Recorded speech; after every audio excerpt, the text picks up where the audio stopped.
wezami uzoyipheka kade uzomosha ubumnandi. Angithi uyamuzwa udede naye uthi umthetho awuvumi ungazosikinya. Awuthi angithi uyamuzwa udede naye uthi umthetho awuvumi. Please awuthi let me hit it, let me hit it, let me hit it,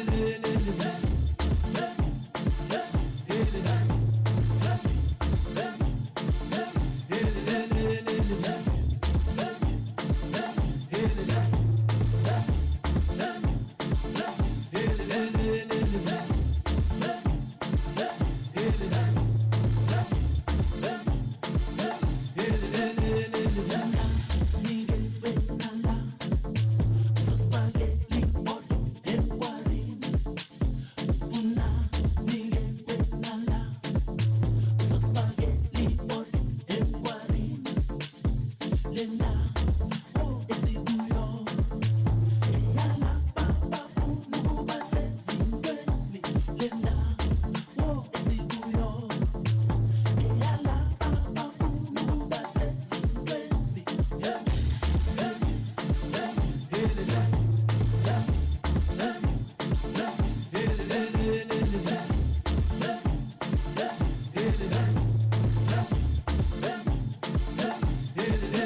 Don't count travel time.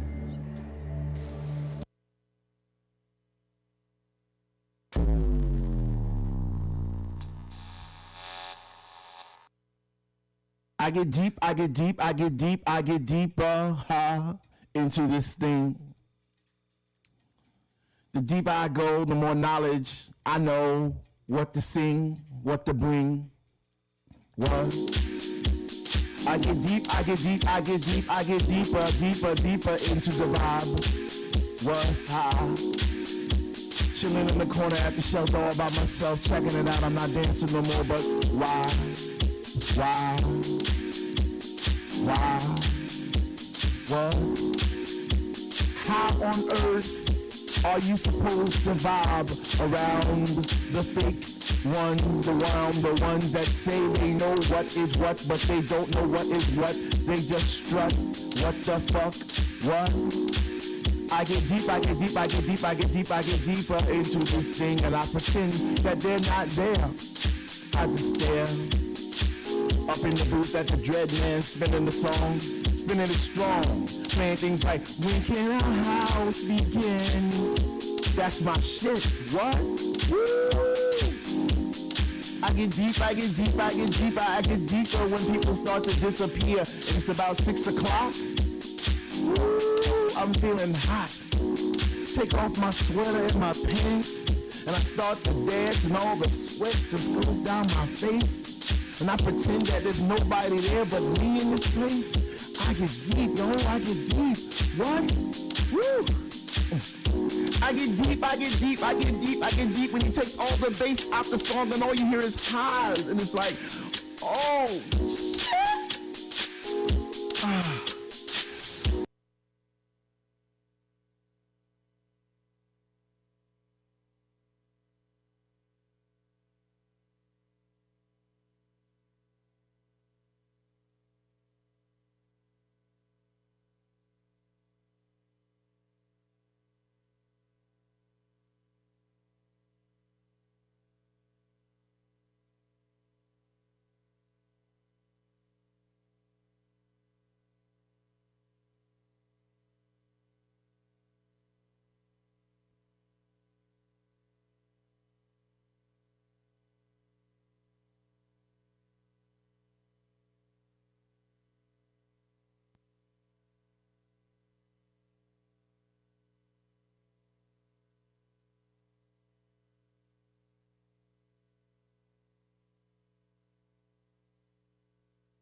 I see what's possible instead of what's here.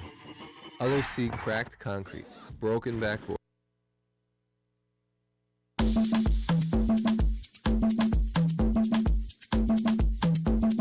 Let me tell you something. Let me tell you something. Let me tell you something. Let me tell you something. Let me tell you something. Have you ever met those type of people that don't quite get it? That just don't understand what it is you feel when you hear Bobby Tucker sing, I get lifted. They just don't understand when India goes into her prayer, why it takes you there, and you don't understand the words. And honey, it doesn't even matter if you got 2 feet. Woo! And we can feel it. We can feel this thing. We can feel this thing. Oh yes, we can. Woo!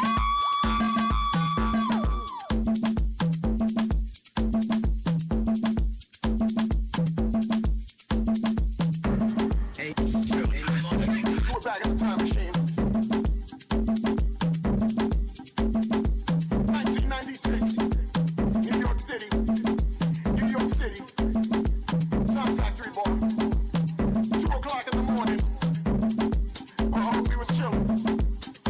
We were hanging in the club, living the dream. Open bar, vodka tonics, house music, hot women, house music. Little Louis was on the decks, cause it was industry night. We had house music. Short little Latina honey steps up to me, and she says, I see you. I see you. You're that guy. You're that guy. Who am I? Connections. Making connections through music. And that's what I'm talking about. So if there's anyone in the club right now that says they don't understand house music, if there's someone standing next to you right now who says they don't appreciate this music, they need to leave the club right now. Because there's a lot of us in here, and you won't get hurt.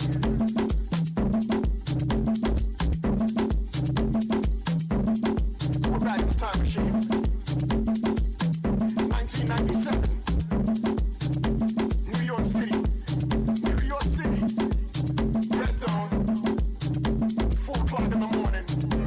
Oh yeah, the vibe is tight, the girls are tight. Hey, I'm feeling right once again. It's industry now. Smoking weed, indeed, living the dream.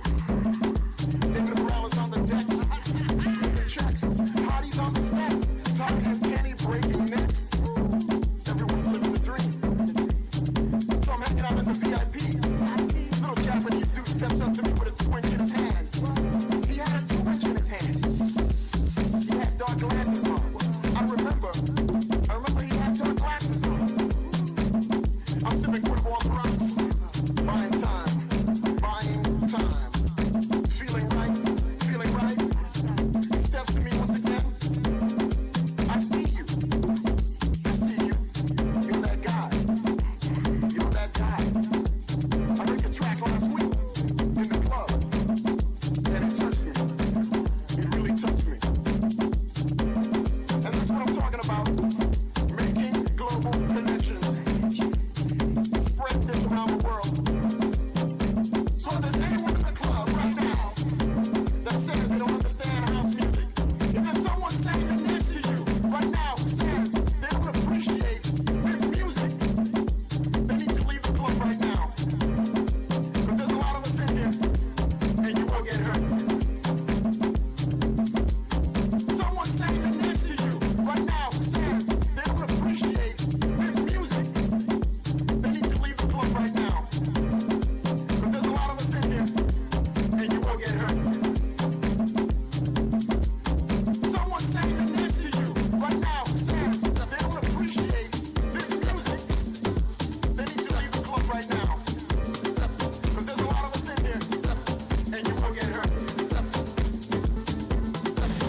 shining bright.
Ladies, it's time to take coloring your hair at home to the next level with Madison Reed. You deserve gorgeous professional hair color delivered to your door, and for less than $25.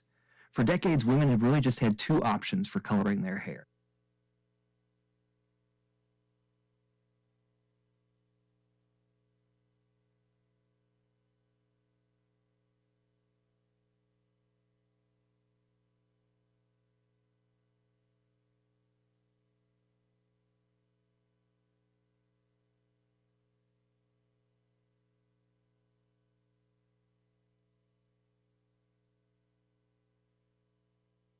Extra crispy Kentucky Fried Chicken. Scrumptious waffle.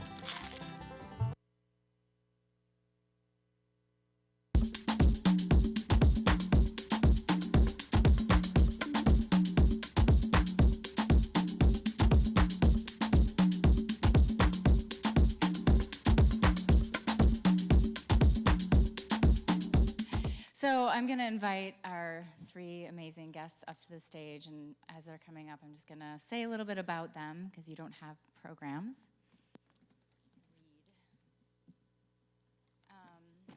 So the amazing Joel Hall. Yes. Joel has achieved an international reputation for developing a unique urban jazz dance style. It incorporates jazz, modern funk, ballet, and street dance.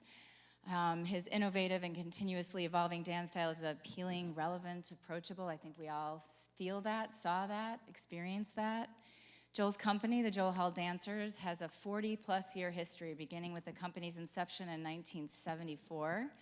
Now 4 decades young, JHD continues to dazzle audiences, venues throughout Chicago, the country, and the world.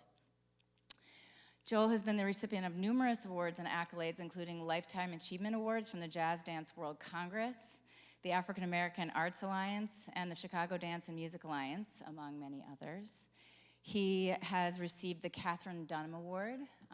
Dunham was actually here at University of Chicago.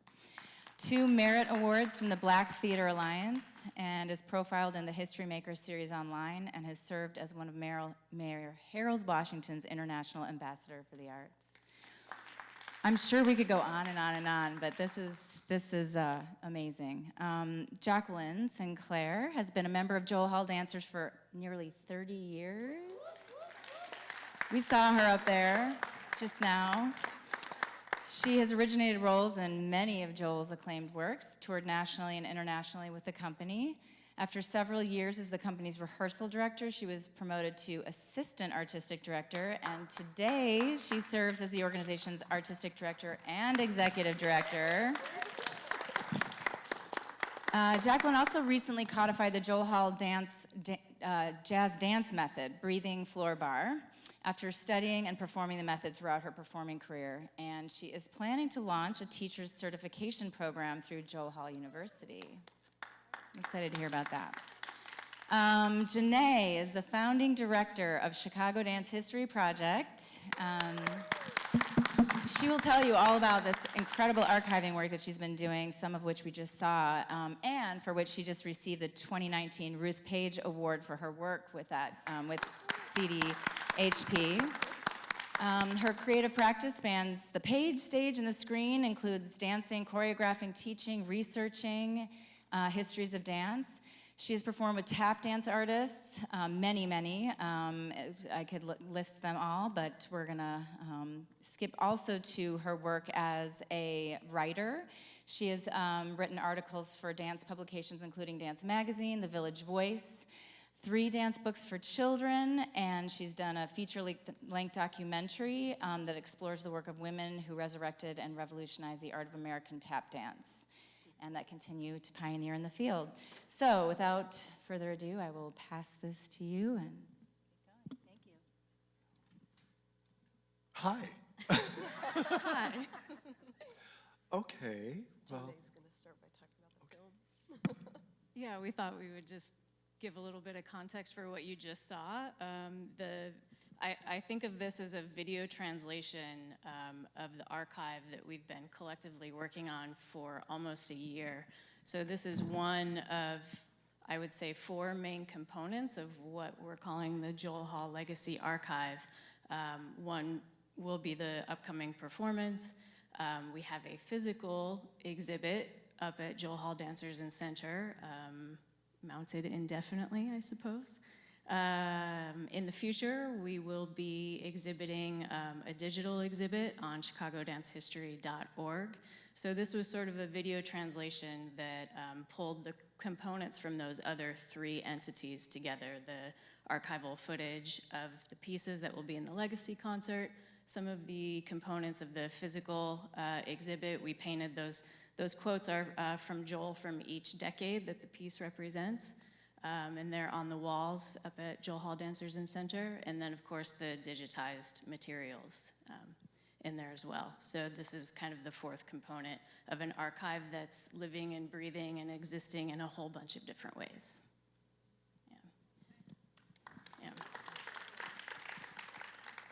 So as newly appointed artistic director, the goal was how am I going to preserve all of the legacy? And what do the dancers need to know as we pass the work forward? So herein lies the reason for codifying the technique, number one. But then as I look at how am I going to train the dancers who are coming in, and if it supersedes Joel and myself, what do they need to know? So what purely came as an attempt to, hey, we're moving the studio, which will happen in a year, and we don't want to bring with us all of the material, the reel-to-reel tapes, the photographs, so where do we house these things? That was the first question. And then beyond just translating the material, meaning the step, what is it that they need to know? Because as we enter into the rehearsal process, when I go through the longevity of not just the piece, but of Joel's work, the translation in the bodies hugely changes. It hugely changes. So what we see as being step becomes fire, and it becomes solidified, and we feel that in the heat of the moment in the studio, right? And it's very easy for it to translate as we do, because that's what we do, right? We do that repetitiously.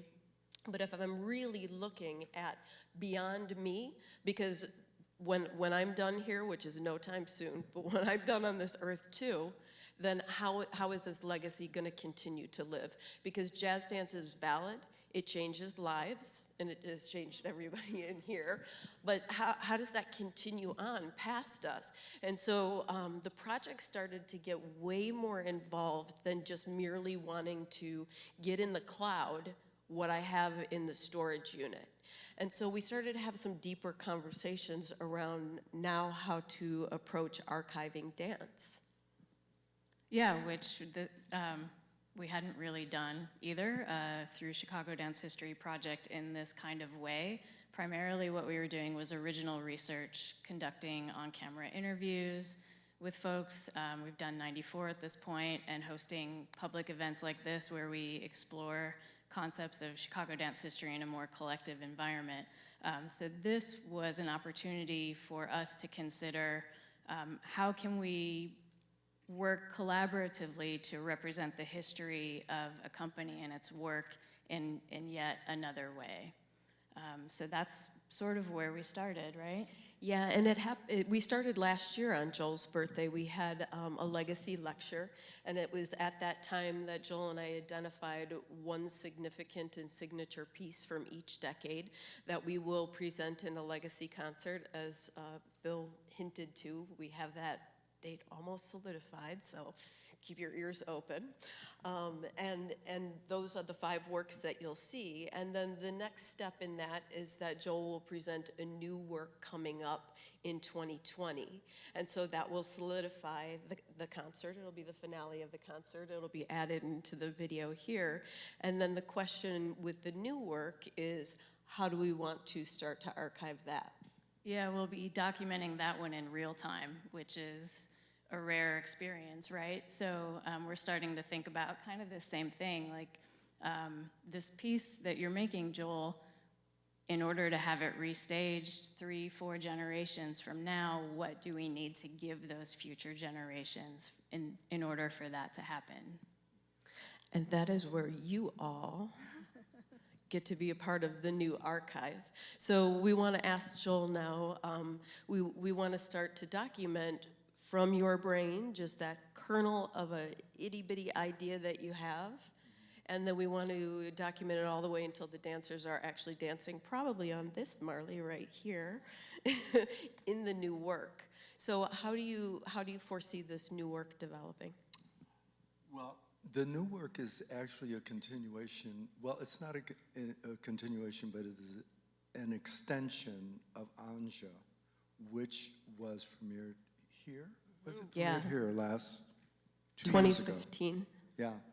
And Anja was a turning point in my life because I became more clear about who I was later in life. I knew who I thought I was as a young person, but I didn't know who I was as an older person. So I think that it has, that piece really brought me to the point where I had to really make some changes in my life in order to think about, okay, you've lived over half your life now, so what is the rest of your life going to look like? So it was a real sobering kind of conversation that I had with myself, and I had to make some changes in the company and to move the company in, to continue the company to have a legacy, because I want Joel Hall's name to be, it's not anything personal, really, and certainly not egotistical, but I want Joel Hall to be a representation of the people, as our mayor wants her legacy to be a representation of the city of Chicago. So that's the legacy that I would like to leave with all of you, is that I am a choreographer of the people. I came out of the street. That was my original home. Well, my original home was with my parents, of course, but I got so bad that I thought I had to strike out on my own, which was a very good idea, because that turned out to be a bitch. In a nice way. So the next work is going to journey me to the motherland. I feel that it is very important for me as an African-American man, openly gay, to travel to the land where I'm from. And it is very urgent, I think, that all of us come in contact with that. Because my philosophy is that all of us are of one source. And everybody came from the same place, and that is the motherland.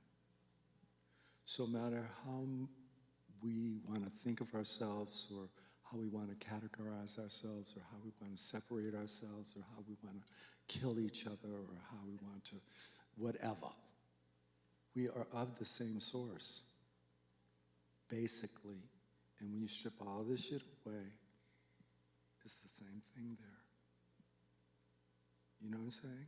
You tear off the extremities and the outside layers, and we're all the same thing. For real. Okay?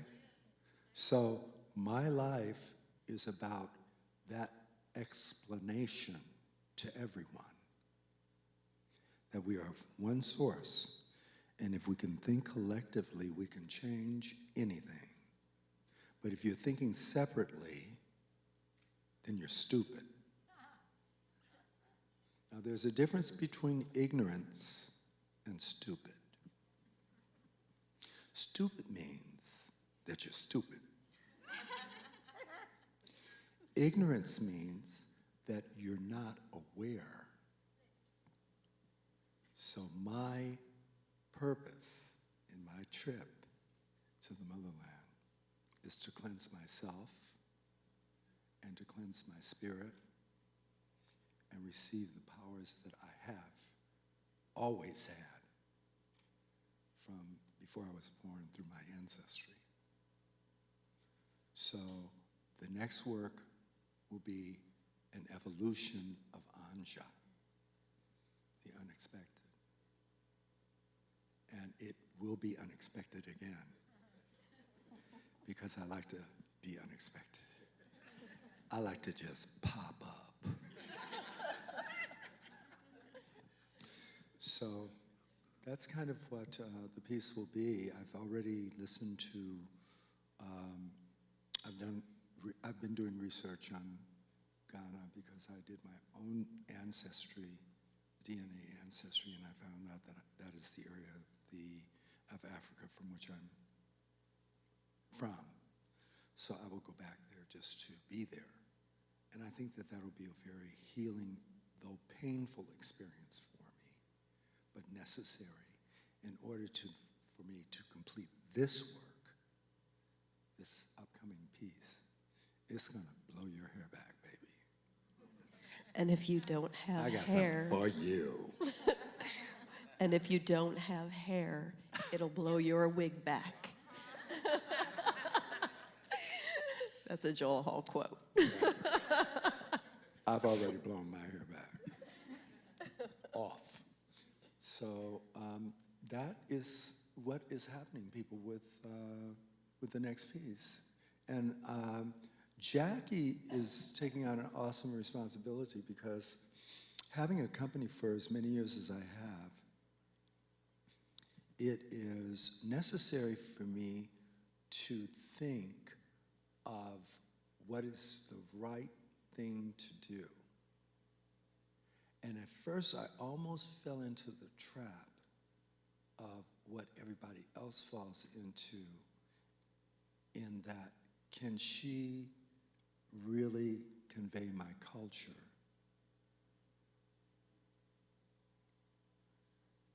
Realistically, that was the question that I had.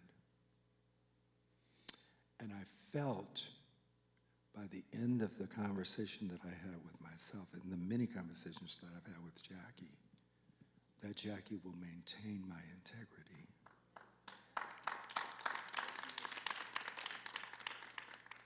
And that is the reason that she was chosen.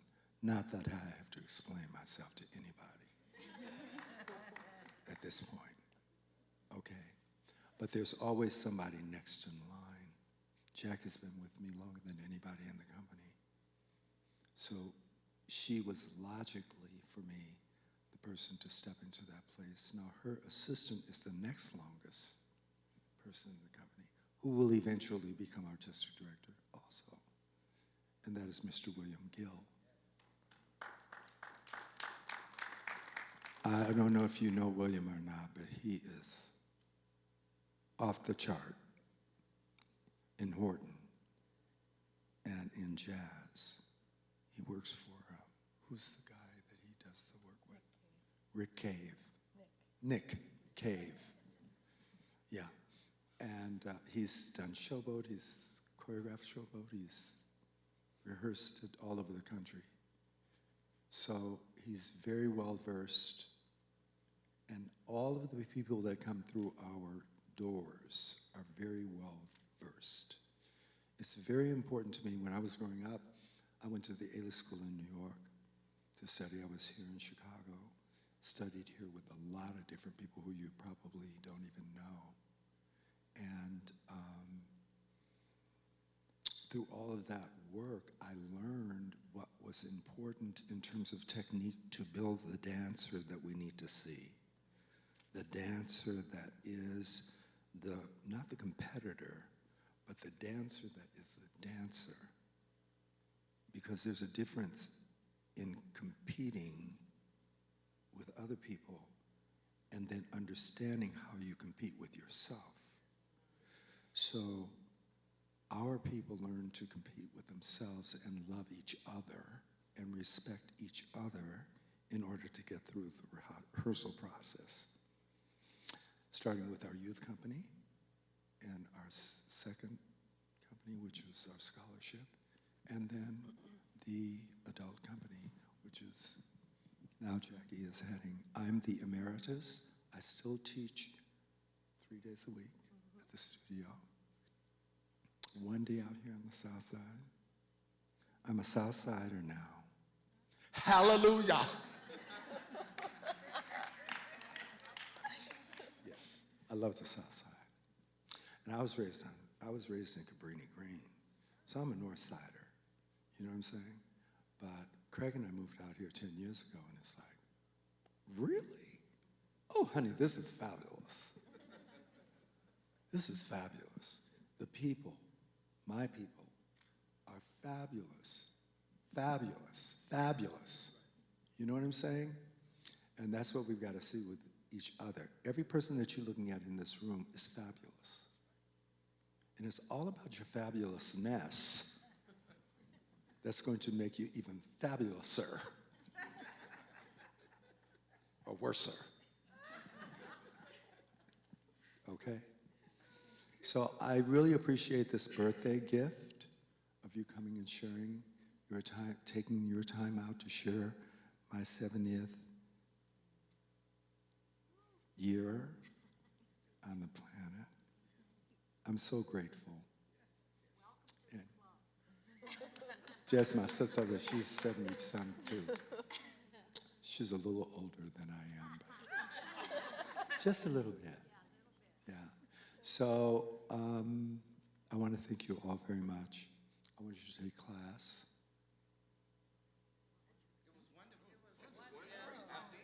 Did you love that class?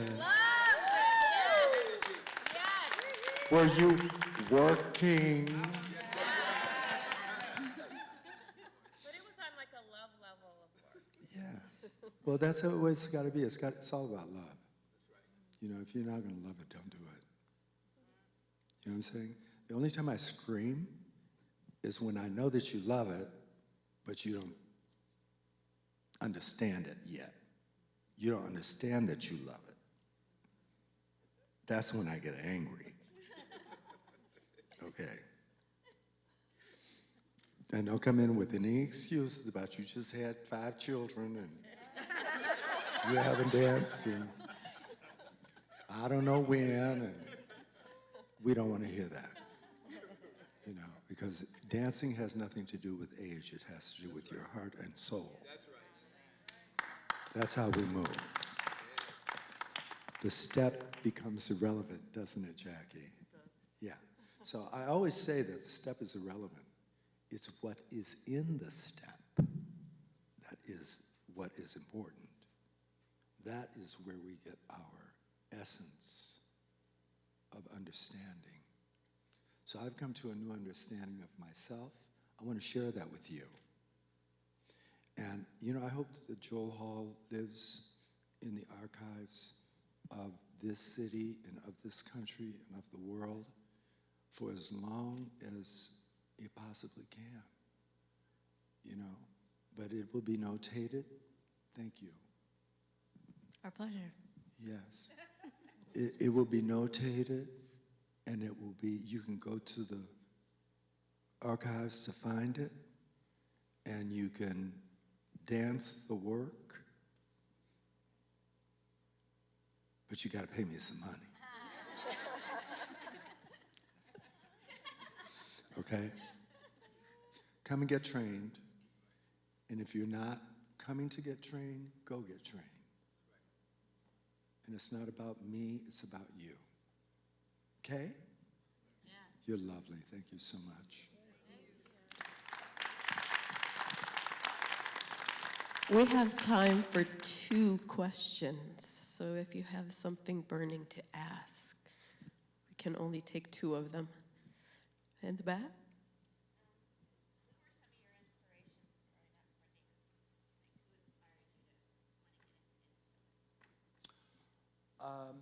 Well, there were a group of kids in my neighborhood that were going to take ballet classes when I was very, very young.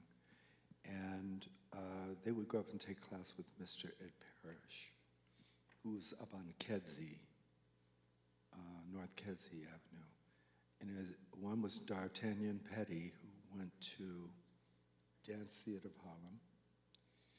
And he danced with Dance Theater for maybe 10 years. And then he went to Europe to sing, to become an opera singer. That was his path from Cabrini Green to ballet to the opera.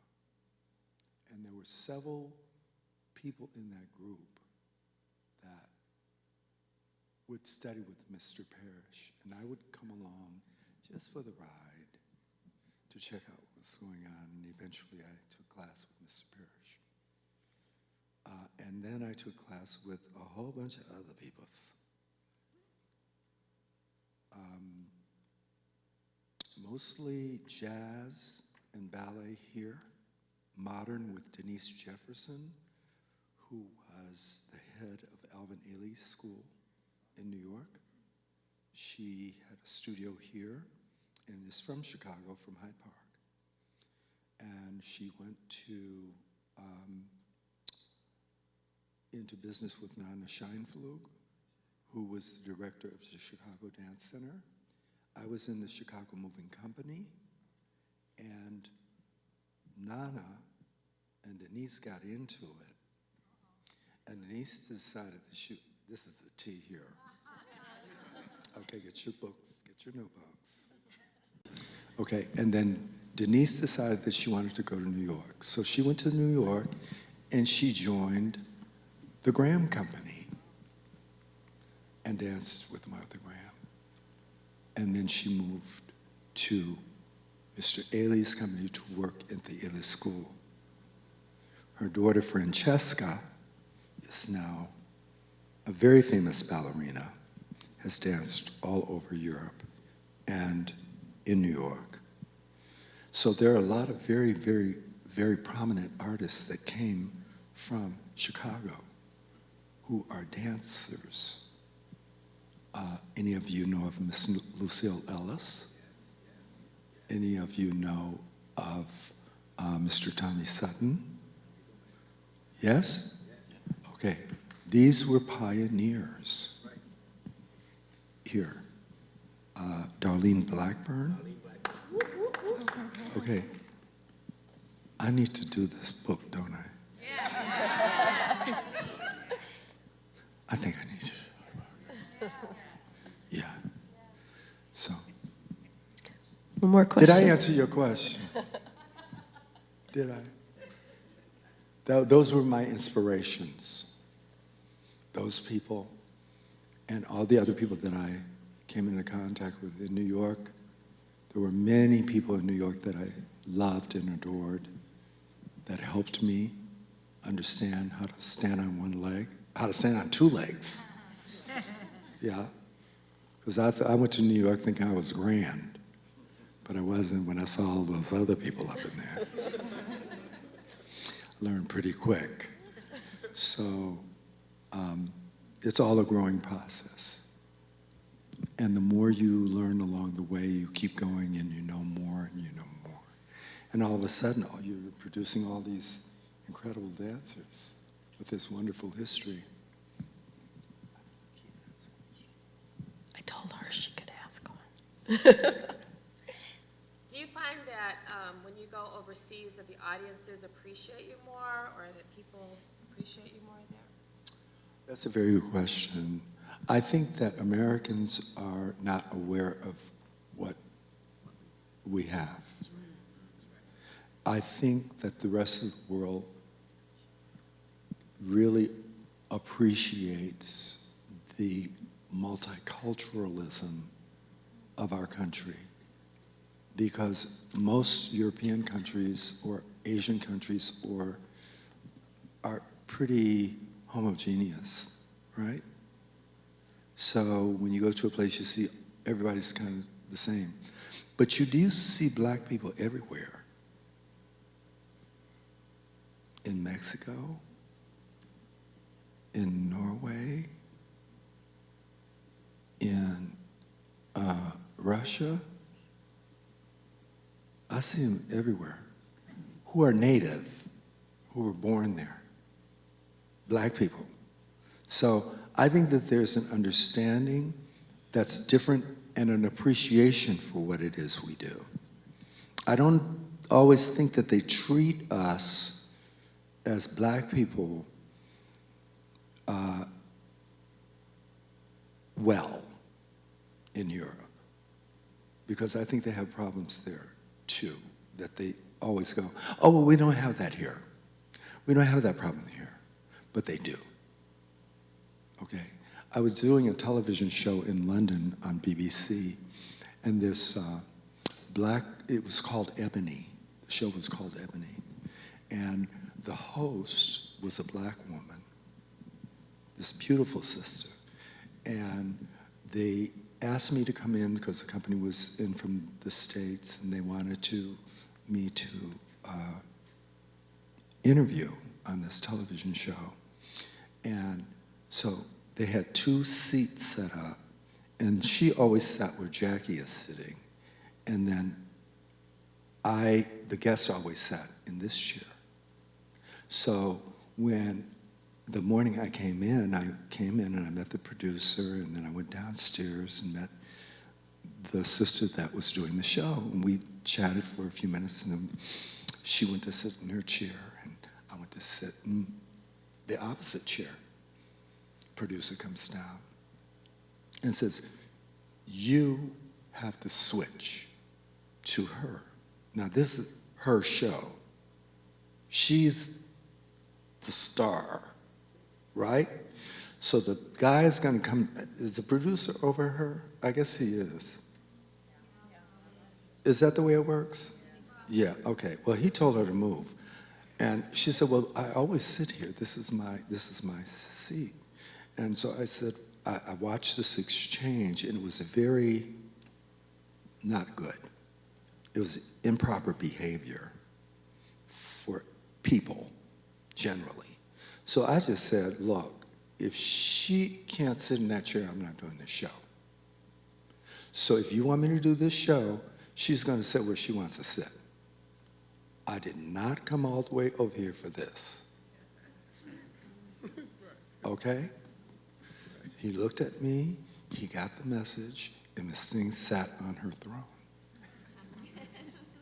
That's the way that happens. But, we have to speak up. You know what I'm saying? Because we have to protect each other. I will protect her. I will protect her. That's my cousin right there. That's my blood right there. I protect these women right here. Everybody in this room, I'll stand up for you. I got your back, okay? Because I respect you. So, I expect the same. You know what I'm saying? Because she was gonna give in. I said, no, don't do that. I'll leave. And she sat on her throne. So when you stand up, you can't be afraid because somebody's going to say, sit down. Don't stand up. You're not supposed to stand up. You're supposed to sit down. But you have to say. Say it again. And it works.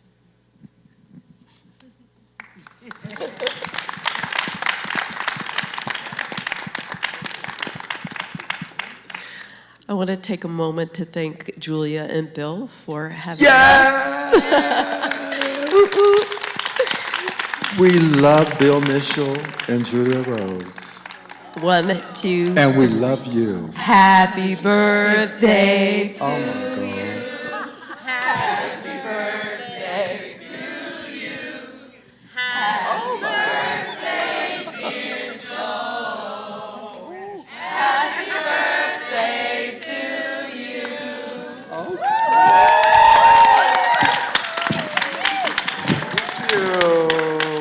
Thank you, everyone. Oh, that's a...